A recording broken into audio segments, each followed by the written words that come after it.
Hello friends, welcome to Pimpadkar academy और मैं हूं हर्षा पिंपड़कर। तो आज के इस वीडियो लेक्चर में हम डिस्कस कर रहे हैं अपूर्व। अपूर्व को अदृश्य शक्ति कहा जाती है। अदृश्य शक्ति यानी जैसे कि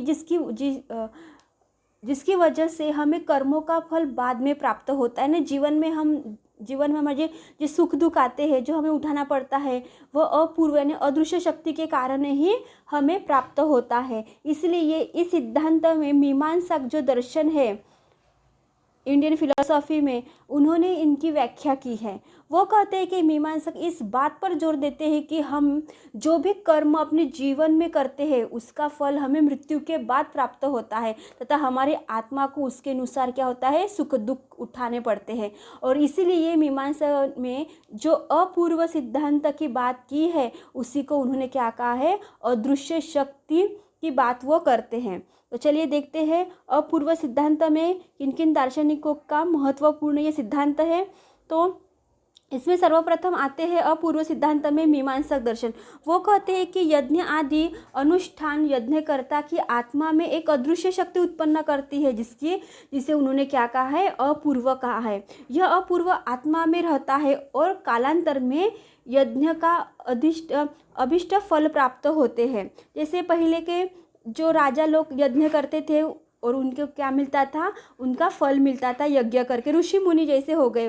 और फिर बाद में आते हैं अपूर्व को जैन दर्शन में महत्वपूर्ण मानते हैं।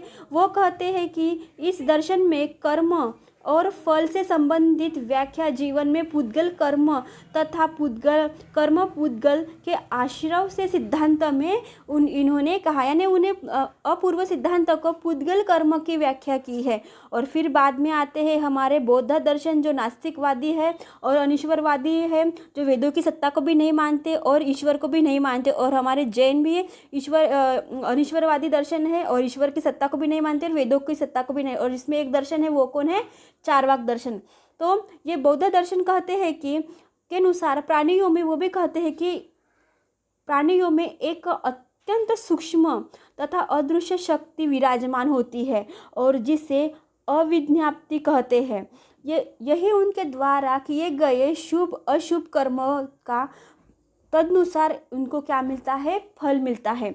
यानी हम जीवन में जो भी कर्म करते हैं, अच्छे कर्म करेंगे तो अच्छा फल मिलेगा, बुरे कर्म करेंगे तो बुरा कर्म फल मिलने वाला है। उसी को ही उन्होंने क्या कहा है, शुभ अशुभ कर्म का तदनुसार फल उत्पन्न मिलता है। और इस वीडियो लेक्चर में हमने अपूर्व की व्याख्या दी है, जिसे कहा जाता है अदृश्य शक्ति। तो इसमें महत्वपूर्ण कौन है, मीमांसक है, जिन्होंने सर्वप्रथम दी थी कि वो कहते हैं कि यज्ञ और अनुष्ठान यज्ञकर्ता की आत्मा में एक अदृश्य शक्ति प्राप्त होती है। और दूसरा वो जैन दर्शन है। जैन दर्शन कहते हैं कि कर्म और फल के संबंध की व्याख्या जीवन में पुद्गल कर्म तथा कर्म पुद्गल के आश्रय सिद्धांत से उन्होंने ली है। और तीसरा दार्शनिक है, वो है बौद्ध दर्शन। उनके अनुसार वह कहते हैं कि प्राणियों में जो भी प्राणी मात्रा है इस सृष्टि में, उनमें क्या रहता है, सूक्ष्म और एवं अदृश्य शक्ति कार्यरत होती है और जिससे क्या कहा गया है,